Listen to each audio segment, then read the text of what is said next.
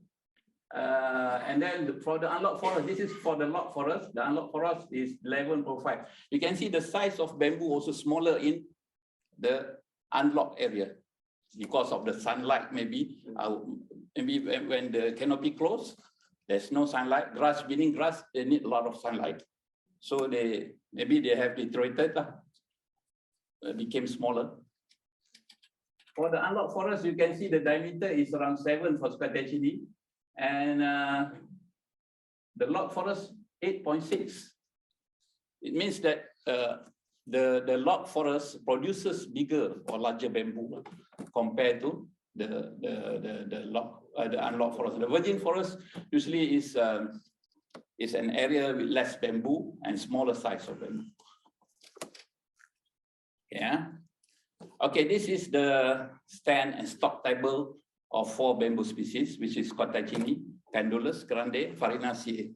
Okay, you can see that number of clumps per hectare is 20 for 𝗏𝗏𝗃𝗍.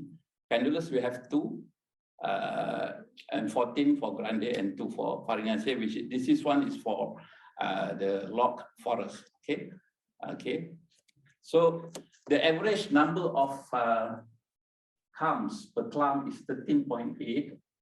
It produces around 276 clumps per hectare for 𝗏𝗏𝗃𝗍. 𝗏𝗏𝗃𝗍 is the most useful bamboo in Malaysia, and the average weight of clumps is 22.2 kilograms, meaning that 𝗏𝗏𝗃𝗍 will give you around 6,147 kilos.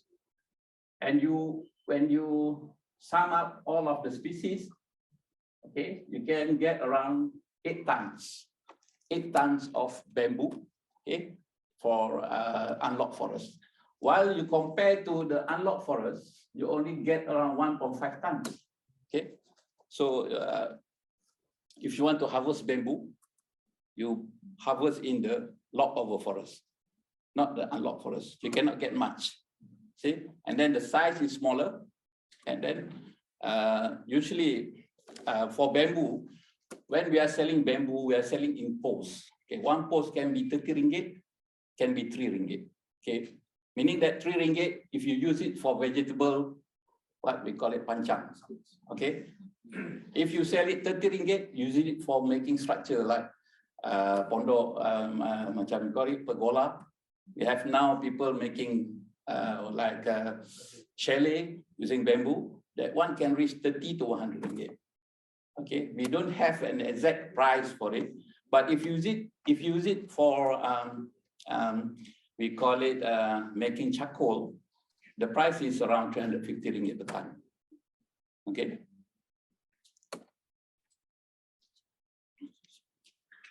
Okay, the conclusion is that the 𝗪𝗏𝗃𝗃 is the most dominant species by producing 70% of comes in the log forest and 80% from the unlocked forest.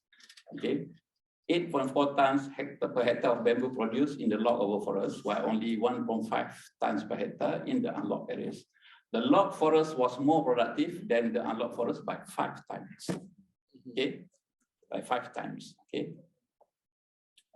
Okay. However, my calculation is far less than the estimation made by my boss, ex-boss, Razak, Abdul Razak, and my ex-DG, Dr. Abdul Latif, in 1988. They estimated we have around 20 tons per hectare, but my calculation is only around 8 tons.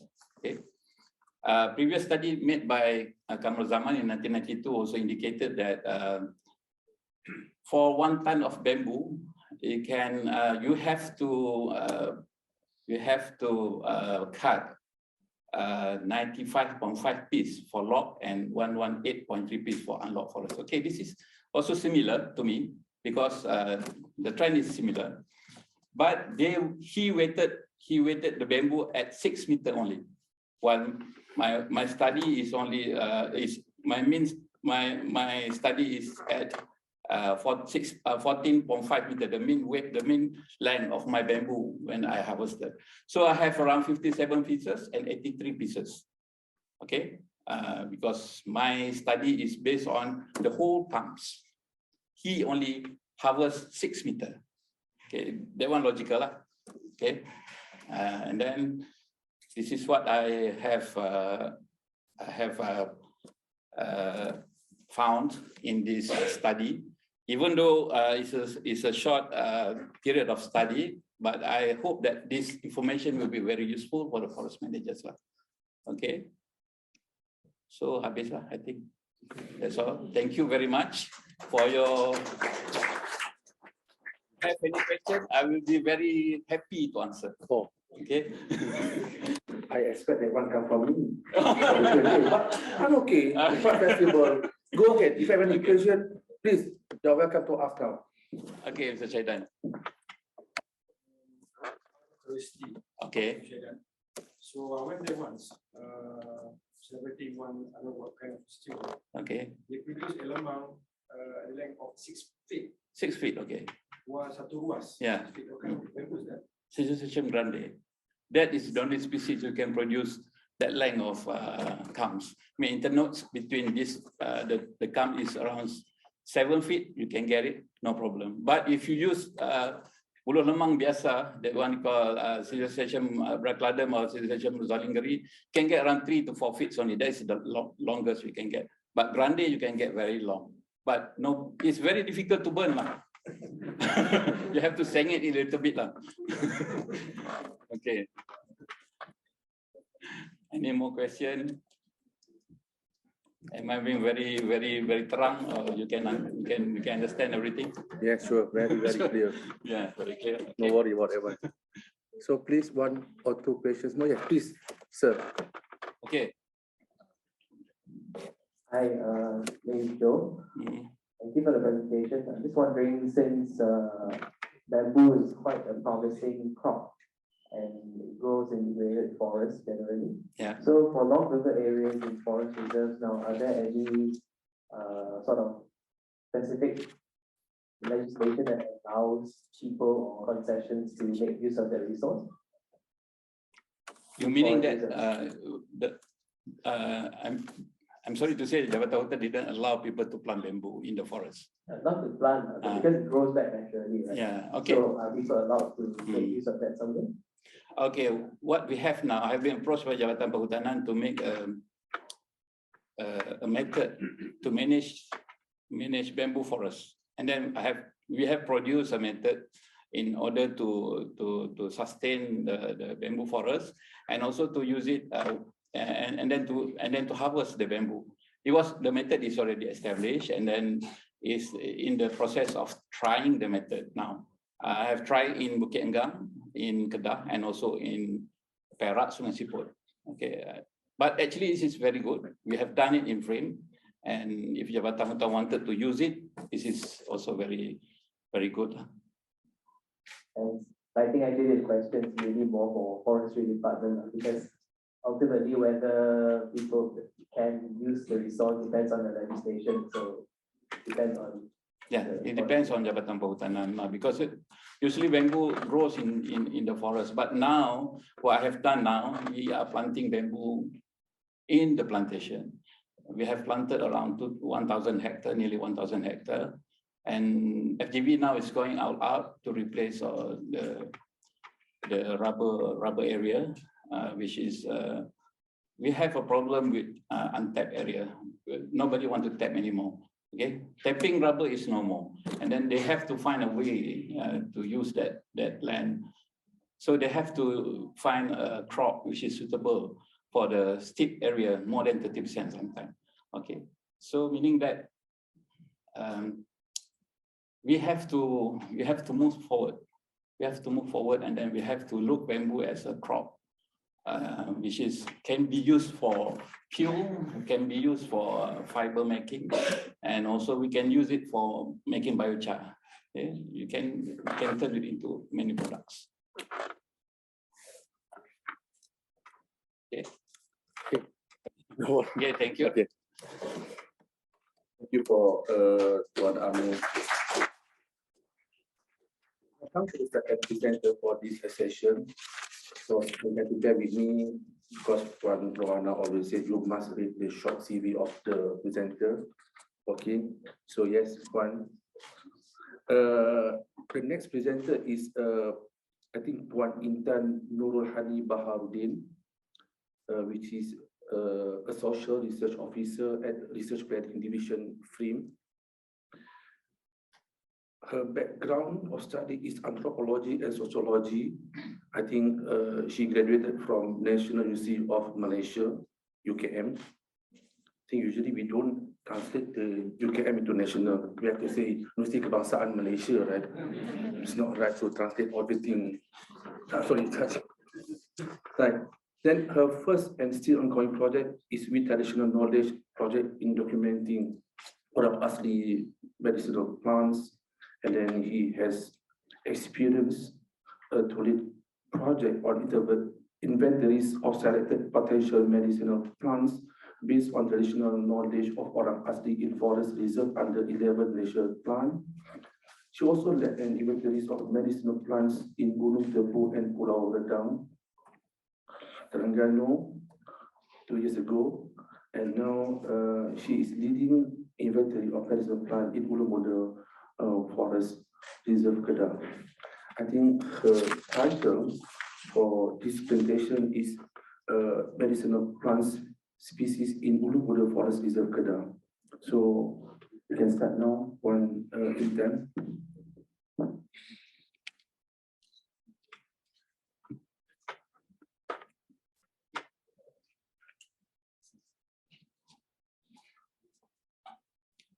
Thank you, Dr. Chairperson. Bismillahirrahmanirrahim. Assalamualaikum and very good afternoon.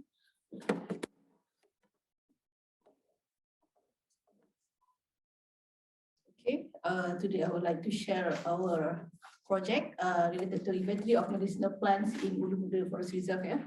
Okay, this is our team member, led by me, myself. And of course, I am a sociologist.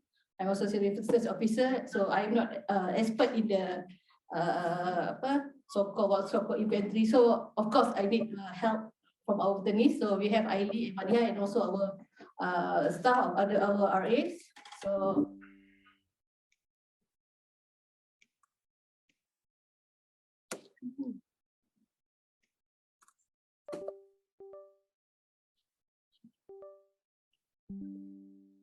okay. So this is our team members.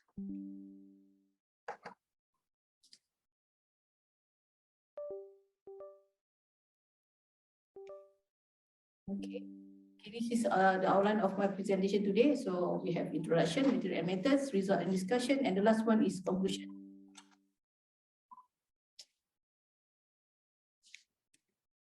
Okay, for introduction, of course, semua orang tahu medicinal plants kan.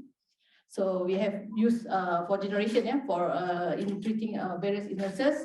So when we talk about medicinal plants, of course, semua orang can come across herbs kan, betul. But actually we have 13 types of habits of medicinal plants comprised of tree, shrub, climber, fern, ginger, orchid, palm, alright grass, epiphyte, and also rattan.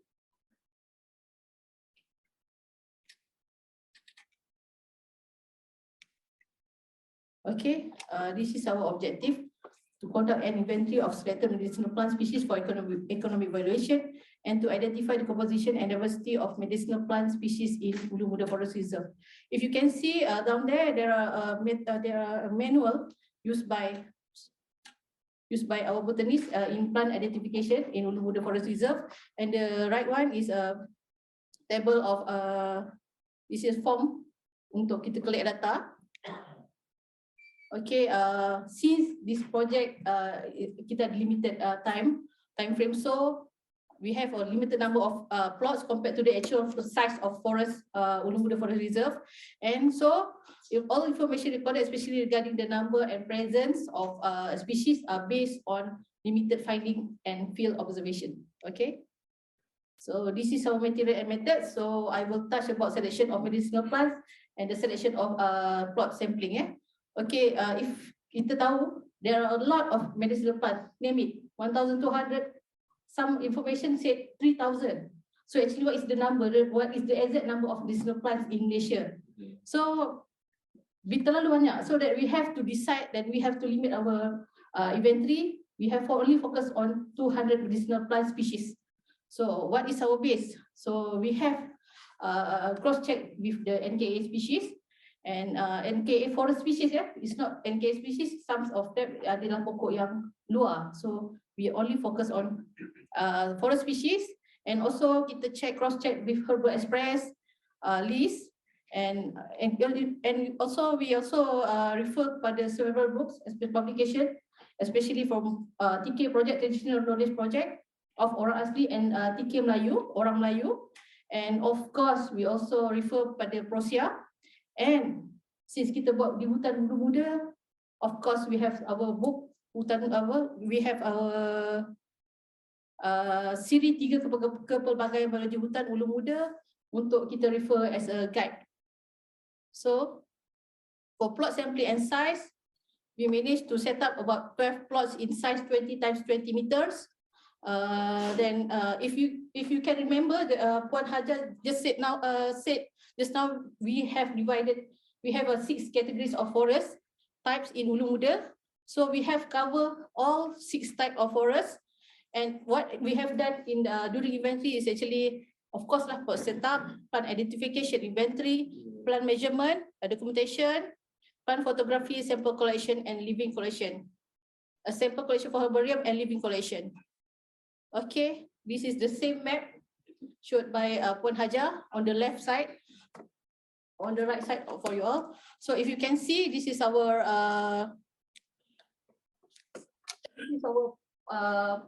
position untuk plot kita, sample plot during inventory. Okay, if you can see, the table show everything, 6 forest type yang kita cover, 12 tu adalah in the different compartment. So kita tak even kita buat secara random, but we have to follow the guideline given by Team Flora. Okay. Okay, this is during inventory activities, normal activity, inventory activities, setting up plot, botanization, also plant photography, sample collection, and also measuring the tree. Okay, this is special for this project. Usually in the inventory, we just get the basic information about the tree, the plant's height, that's all. But for this study, since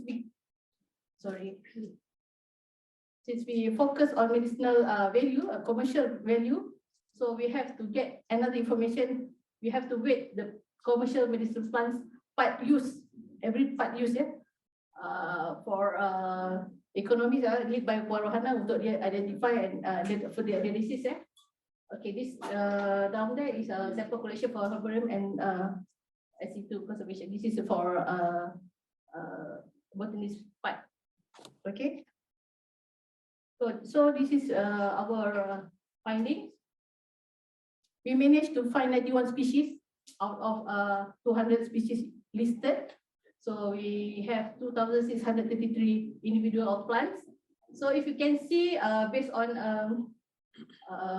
habits, the highest number of species is discovered is 31 tree. There are about 475 individual. This is followed by climber. If you can see, the first one is tree, followed by climber, and then shrub. This is about 15 species. The highest number of individual recorded is shrub. It's about 653 individual. Okay, this is the top 10 medicinal plants found in Ulu Muda Forest Reserve. Paculata, the first one is Paculata, is about 12%, followed by Tapak Sulaiman, 11.99%. Seduduk bulu, kacik Fatimah, Panak Arjuna, pedal ayam, pokok ripat, kasai, rambutan pacat, and bujang-hilir. Are you familiar with these plants? Any idea? Huh? Kacik Fatimah. Kacik Fatimah je? Arjuna Beta. Arjuna Beta. Panak Arjuna Okay. Okay, this is Paculata, this is Tapak Sulaiman. Seduduk bulu semua orang kenal kot, this is Kacik Fatimah, this is Panak Arjuna, or maybe lepas ni you can find, kalau jumpa dautan mungkin boleh kenal kot, this is Panak Arjuna, pedal ayam, this is pokok ripat, this is kasai, rambutan pacat, and bujang-hilir. Okay. Tadi I ada sebut pasal previous study yang dijalankan di Ulu Muda by in 2005, expedition by Jabatan Hutan. So the study showed by Dr. Samsul Khamis showed that there are about 56 species found, 56 species of medicinal plants found in Ulu Muda Forest Reserve during that period. So in our study, we managed to find 91 species. So we have found about 63 new records of species during our inventory. So based on 56 species, so we managed to find just only 50% out of 56%. Please keep in mind, actually it's not only 28%, 28 species, sebenarnya more than that, because our plot is our size plot is small, 20 times 20. So the possibility untuk pokok the rest is actually ada di luar plot. So sebab because of our finding is only focus on plot, so the finding nampak sikit lah 50%. Okay, this is our finding. If you can compare previous study, Dr. Samsul and our study, you can see obviously a few species saja yang kita jumpa. But doesn't mean yang macam I said, it doesn't mean dia tak ada, tapi dia ada outside our plot. So this is our comparison between Dr. Samsul and our study. Okay, same case. Okay, this is our finding that Dr. Samsul tak jumpa during inventory in Ulu Muda. So doctor, if you can combine both study, our study and Dr. Samsul's study, there are about 119 species of plants in Ulu Muda. Okay, so for the composition of species and family, there are about, just I mentioned just now, there are about 91 species of medicinal plants recorded in Ulu Muda. This is belong to 51 families from 86 genera. So the largest family is Rubiaceae, 𝗪𝗪𝗪𝗪, consists of 8 genera and 8 species, followed by Melastomataceae and Fabaceae, 𝗪𝗪𝗪𝗪. Okay, for IVI study, kita buat divided by 2. The first one is tree, then another one is non-tree. Okay, for the tree, we focus on only tree and shrub with the diameter 1 cm and above. So the rest is considered under non-tree. Okay, So based on our study, we can see based on our study, there are about 30 plant species comprised of 122 individuals categorized under the standing tree. Ludai, rambutan pacat, kasai, blah blah blah blah. Tongkat ali also part of standing tree. So the important tree study area is the ludai, balakata, bakata. This is ludai, followed by rambutan pacat and kasai. So the highest relative density recorded is rambutan pacat dengan representative of 15 individual, followed by Perah, 11 individual. Okay, for the non-tree, there are about 82 plant species consists of 2,511 individual recorded. So the important species in the Ulu-Buda Forest Reserve is Pakulata, and also followed by Tampak Sulaiman. Same, the highest abundance is also Pakulata and also Tampak Sulaiman. Okay, this is our conclusion. Of course, I said just now, there are about 91 species of medicinal plants with 51 families and 86 genera. Actually, our site is only about 0.48 hectare compared to total Ulu-Buda Forest Reserve area. So we, other than 91 species, we also managed to find another 46 medicinal plants outside our plot. Sorry. So among the medicinal plant species site include paku gajah, paku sakat, koryang, paku lipan, sembong, tampung besi, tukas, and setawa hutan. So this is the photos of plants yang kita jumpa outside daripada kita punya plot. So that's it. Thank you.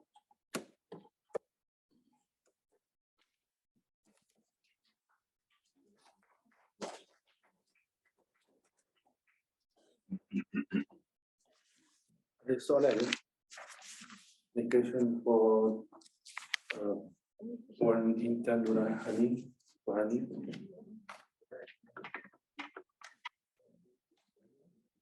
Please, Prof.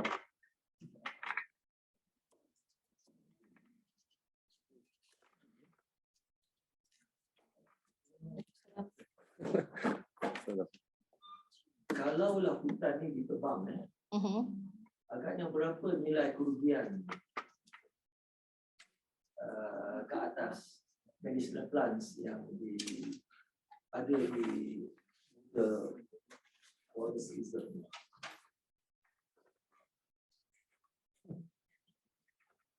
Profesor. Itulah. Profesor tinggi. Susah saya jawab, Prof. Profesor. Level yang sebab even kami. Macam ni, maybe ekonomis kau boleh jawab. I think Prof, her study scope only to do the inventory analysis, right?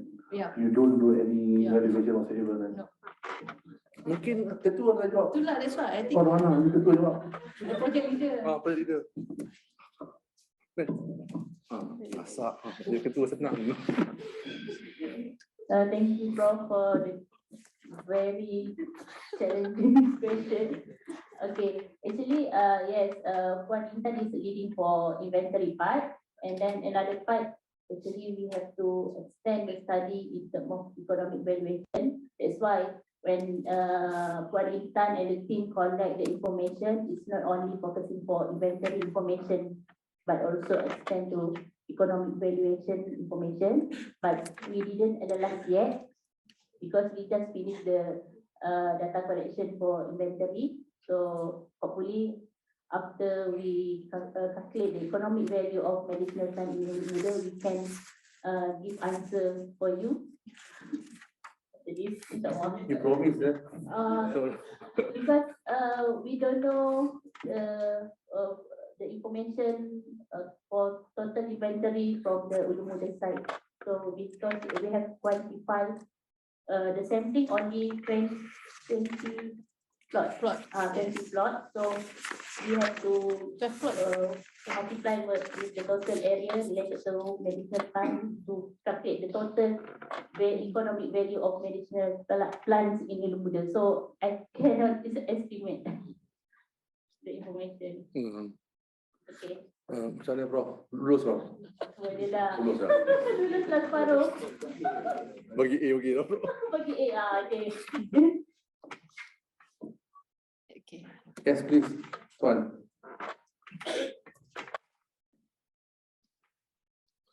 Ketua.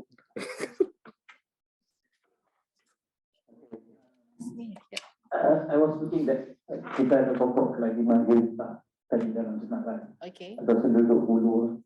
Penduduk hulu ni berasal daripada South America, bukan asal daripada kita lah. Dalam plantation, this species is actually a basic species, and which how did you find this species? Yang saya beritahukan pokok ni invasive sampai ke dalam hutan. How did you find it? Sampai ke mana yang ada species? Kalau ikut di luar pun ada sebenarnya senduduk bulu ni kan. If you are referring to senduduk bulu, dalam hutan pun ada sebenarnya. So, maybe our botanist can explain. Ini tidak ada ni. Ini luar pas online ni. Okay, alright, good. Mungkin dia punya team member boleh bantu dia. Ya, betul lah, bagus lah tu. Okay, from our experience through the forest in Indonesia, basically you can find it at the forest back. Oh, yeah. Inside lah. Actually, it's inside also. Some are partially inside, but it's at the gap, you know. When you have a gap, then you got like lock area, so you have the gap in the middle, right? So because our plot is not exactly at the side, so it's not inside also.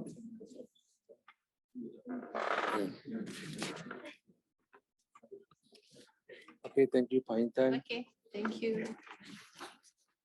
Okay, for the next presenter, I would like to call Encik Abdul Haya. Okay, guys. Encik Abdul Haya is a research officer RO at Urban Forestry Unit FRIM since 2018. Graduated from UPM for both bachelor degree and master degree. Right, so his research interest is on agriculture, urban forestry, and ethnobotany.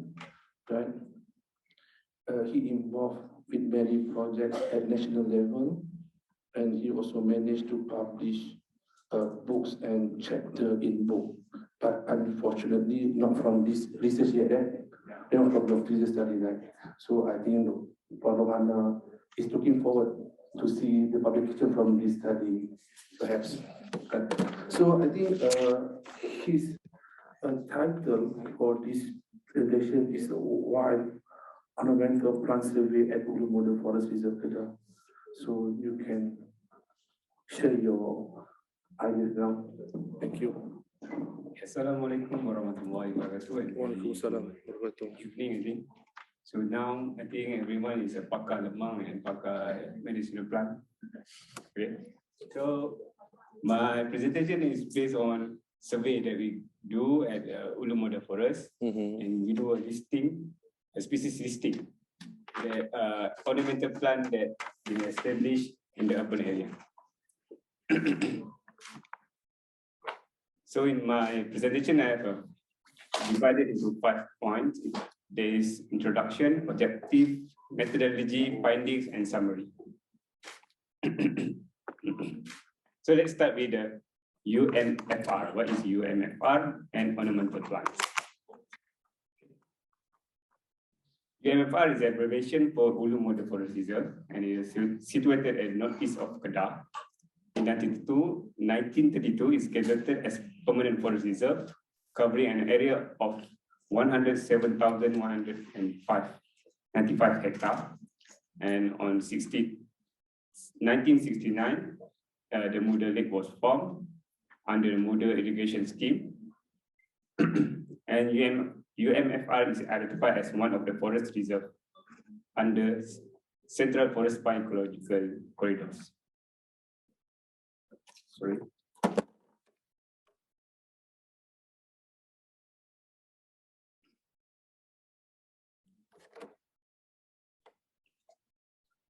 So the forest type in Ulu Muda belongs to the semi-evergreen rainforest, which comprise a mixture of Thailand species, like Thailand Burma species. Okay, so the vegetation is similar to the southern Thailand species. So what do you think this tree is? Is it ornamental plant species? Do you know what is really meaning of ornamental plant? Anyone can guess the species? So, yes, okay. This one is a magnificent wild ficus tree with distinct trunk and roots at Ulu Muda Forest Reserve. It stands on the limestone, okay? It's very unique for me. You can see here. Here, this is me. This one is a ficus. It's a really big tree, or I'm just a skinny man inside the big. Okay. Okay. So, what is a general term for ornamental plants? So, it's a plant for decorative purposes in gardens, landscape design, projects, street parks, and indoor plants. Okay. So, what we're looking on ornamental plant is a flower or fruits, leaf, foliage, texture, stem, bark, color, and scent. Okay. You can see here is this one is I think it's from Militaceae family, Syzygium. We have a peppery bark. This one is Barringtonia, I think, Barringtonia racemosa. And this one is common plant that local authorities plant near the stream bank. This one is called 𝗨𝗪 sulfiticosa. Okay, it's known as simple I. Okay, for the objective, we only to provide listing of wild ornamental plants for site economic evaluation. Only listing. Okay? So for the methodology, we done 100 by 100 meter times 10 meter plot, which cover 4 area topography, that is riparian, trail, limestone, and ridges. So the topographic type quadrant has to replicate each, and a total of 0.8 hectare plot were established. The wild ornamental plants inside the plot were then tagged and identified on the ground, and the number of the individuals in the plot were recorded. So, the purpose of the study has classified into 13 types, same like the just now the presenter, okay, which are orchid, aroids, gingers, palm, shrub, small trees, climber, ferns, cycads, grass, pitcher plants, begonias, and hoyas. Do you know begonias? Everyone know begonia species? Okay. So second one is we do a literature research and secondary data, and then we sorted and classified as ornamental plant species categories based on their usage. So this one is a picture of our activity near the Earth Lodge in a Ulu Muda Forest Reserve. So this one is a picture in the limestone area, full of vines, spiny vine, and I think it's from Tanzania. This one is a plant collection and for herbarium specimen. This one is on the riverbank plot. So this one is on the trail plot. This one is a religious plot and trail, also trail. Okay. So my finding, no, our finding. Okay, there are 40 species found that are widely used as ornamental plants in urban area, consisting of 26 family and 36 genera. So for the plot, for the topography plot, we have counted 11 species on riparian. For trails, we got 24. Limestone, we have 13. And ridges, we have 21 species. Overall, individual inventory is 1,007 something. So the common species found within the plot are Lia indica, known as Mamali. The name of the place in Kedah, I think, Mamali. Okay. Second is 𝗙𝗏𝗃 known as tapak Sulaiman, 𝗨𝗏𝗃𝗘𝗖𝗛 stipulata, and 𝗨𝗏𝗃𝗘𝗖𝗛. Okay. So another interesting species is 𝗙𝗏𝗃𝗏 It's commonly found near the limestone area. And trees and other shrub type best found in the ridges and trail. So this one is a picture of 𝗨𝗏𝗃𝗏𝗏. It's known as a spike moss. Nama Melayu dia, paku merak. Yeah, peacock fern. Okay, you can see the distinguished bluish color because it's near the front. This one is called front. It's not called leaf. For fern, we call front. So I think when you go and enter the forest, yes, you should know this one. It's called 𝗨𝗏𝗃𝗏𝗏.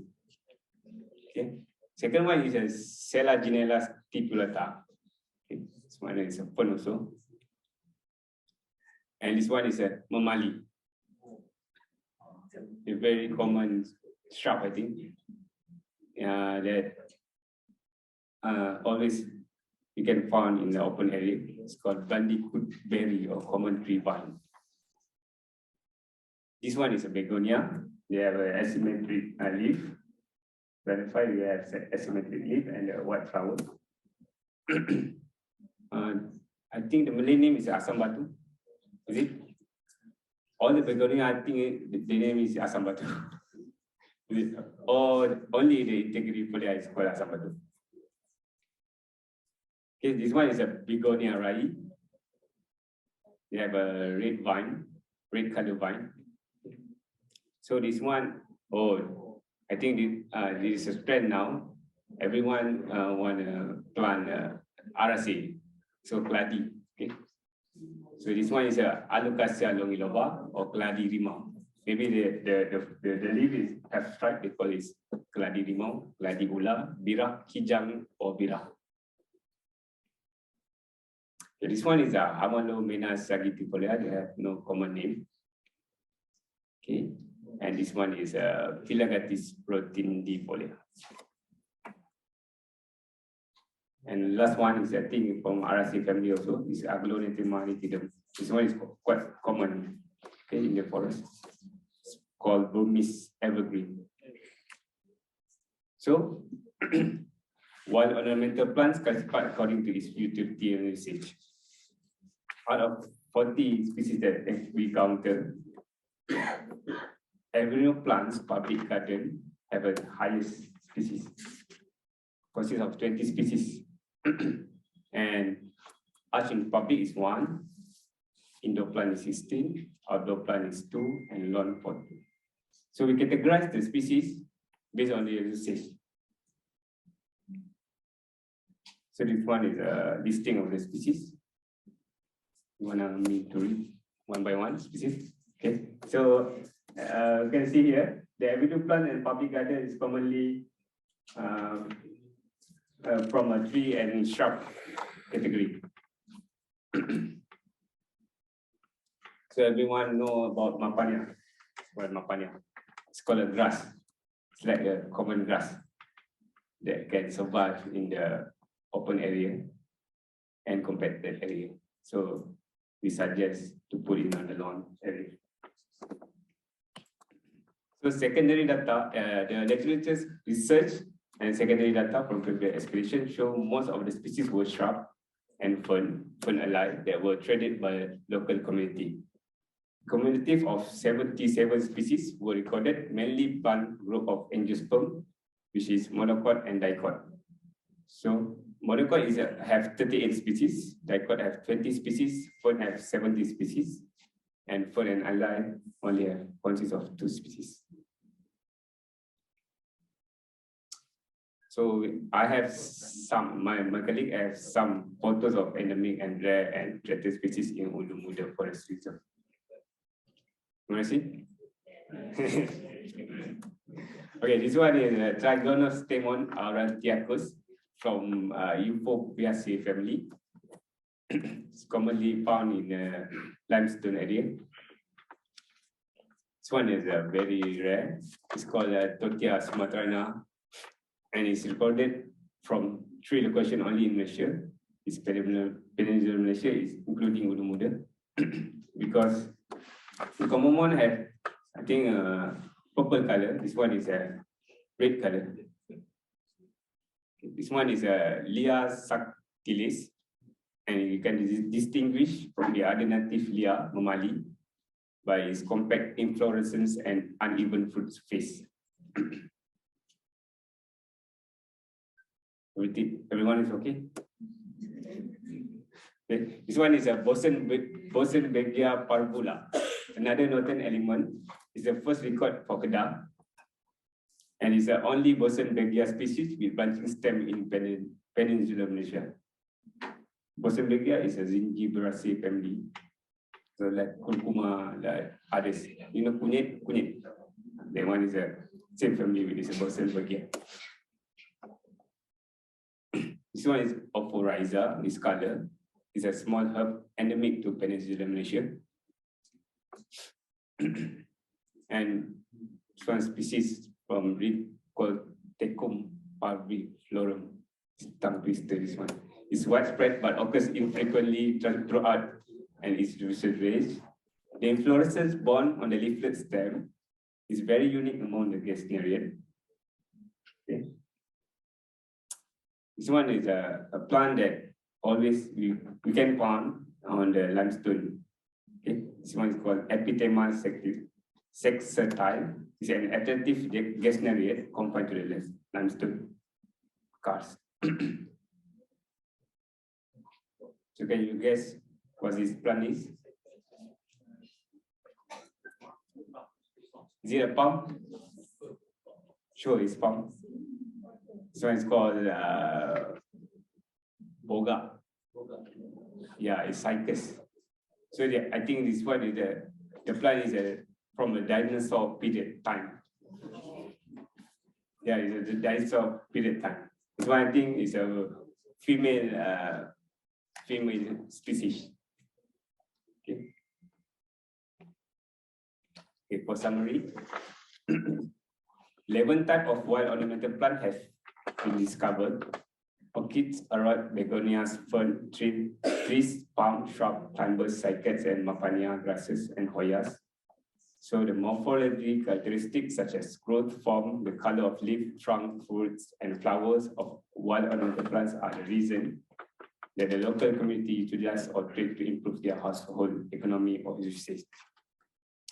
So for this, if you want to get a very large data, subsequent exploration has to be done. For the gymnosperm cycad, it's the only species of gymnosperm plant group recorded within the plot. So Ulu Muda forest is home to threatened species like 𝗪𝗪𝗏𝗃𝗪𝗏, and the area has a high diversity of flora and a good species composition, ranging from lowland to forest hill. And what I would like to belanjing satu gambar from the jetty before we go into the forest. And this one is our colleague, Dr. Semenanjung and Mr. Jaime, as a tour guide.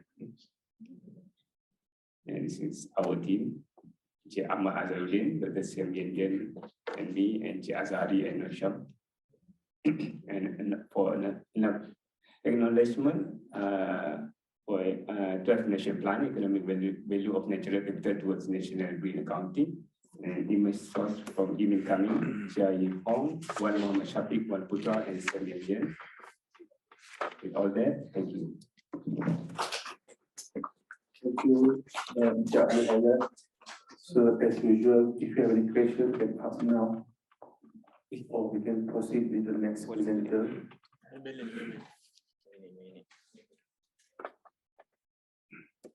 Any question? Can I ask about the species? Yeah. The plant. Yeah. Where are they? The tortilla plant, Elena here, where are the other two locations and what are the other two colors? Okay. For that, I don't have the information yet because I got it from Dr. Semenanjung. He said that It's only have 3 locations in Peninsula. I will get back to you later if you want. Okay, thank you.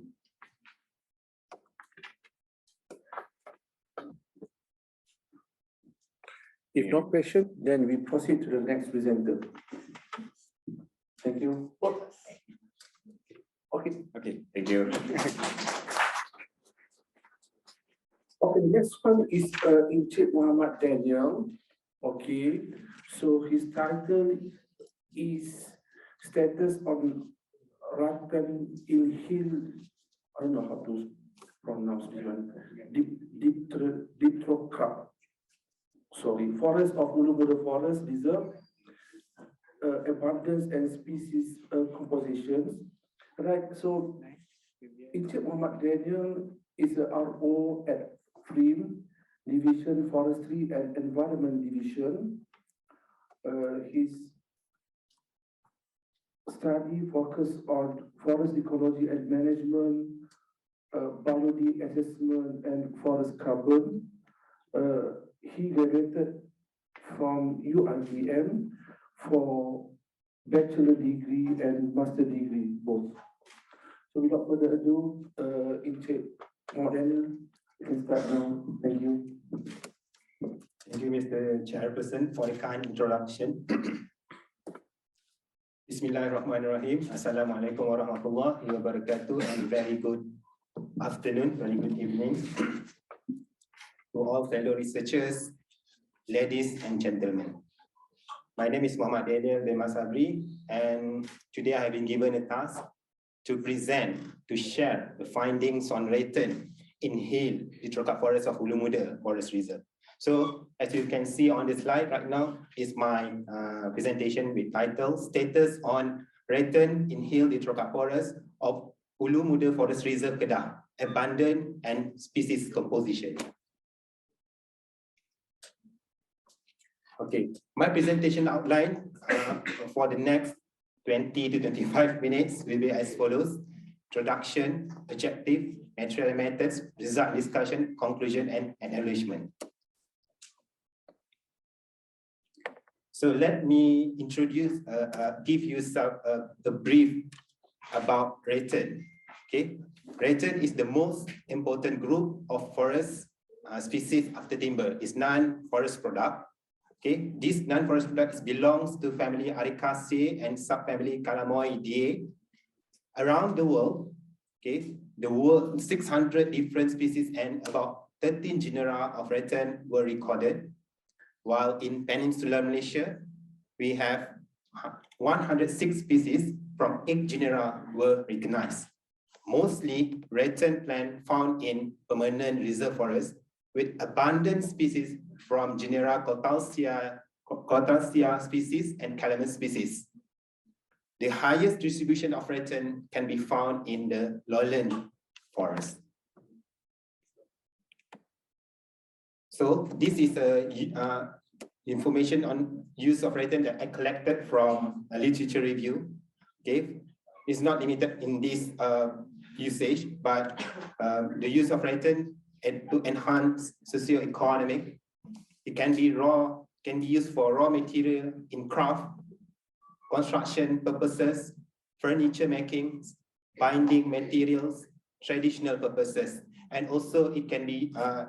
We know that the trees grow inside the forest also provide service to in ecology, forest ecology. So why do we need to do inventory on Ratan? Okay, it's a process of evaluating the status of Ratan resources in the forest. Output from this inventory can be useful to plan protective strategy in managing depleting resources. Malaysia is known to have abundant resources of Ratan. However, we have limited data collection on abundance and species composition of Ratan, especially in hill tropical forest. Last but not least, by inventory on Ratan can provide baseline information on the resources as affected from forest management activities. So the objective of this study is to assess the status of abundant and species composition of Ratan in the hill tropical forest of Ulu Muda Forest Reserve Kedah. This is a description. Now we're going to materials and method about the study area. This study was conducted in Hill Ditrokat Forest of Ulu Muda Forest Reserve Kedah. The study area is located in the northern regions of Peninsular Malaysia. Okay, and this is an important water catchment area for state of Kedah. And actually, the data collected within the plot of timber, as mentioned earlier by Puan Nur Hajar in the morning. So a total of 34 50 by 50 meter plots were established in 6 forest category of forest reserve, which are 1 to 10 years after logging, 11 to 12, 20 years after logging, 21 to 30 years after logging, 30 plus years after logging, protection forest and virgin forest. These are 6 categories of a forest. And as you can see on the slide, is the distribution of the plots by forest category. This is a Ulu Muda Forest Reserve.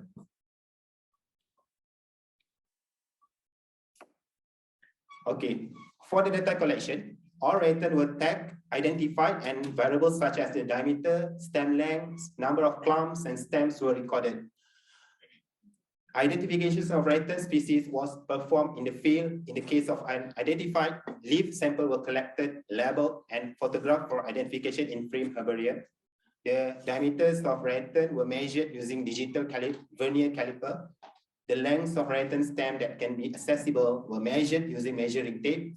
The long rattan stem length was measured using clinometers. This method is the commonly used method in estimating stem length of rattan. As mentioned earlier by 𝗙𝗵𝗂, the bamboo we're using clump and clump, but for the rattan we use clumps and stems. One clump can have a few stems. Okay. So for the data analysis, to describe the abundance and species composition in all forest categories, the below equation we use. All analysis were performed using R statistical software and R studio packages. And this is the equation that we use for abundance, and for the species composition, we're using relative density, percentage of relative density. Okay, this is a pictures of our activities inside a forest area, study area. And now we go to a result and discussion. First one, I want to show to you the frequency of all rattan that we collected inside the forest area by forest category. Okay. This frequent species that appears inside each of forest category. For example, for the Calamus manan, the famous one is Calamus manan, which is Rotan Manau. We only found in forest category with 1 to 10 years, but it absent in another other forest categories. Okay, some species are present in some area, but some species absent.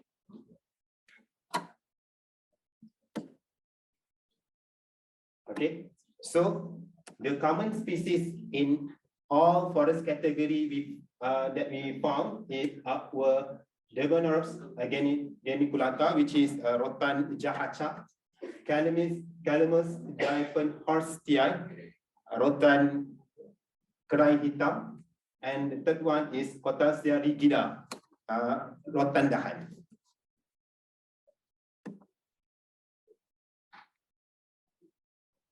Okay, this statistic for three species with highest diameter by forest category. Okay, so okay, I want to show to you the structure, the diameter of the rotan inside in all forest category. So actually, this mean number of clump is not mean number of clump; it's actually mean number of stem.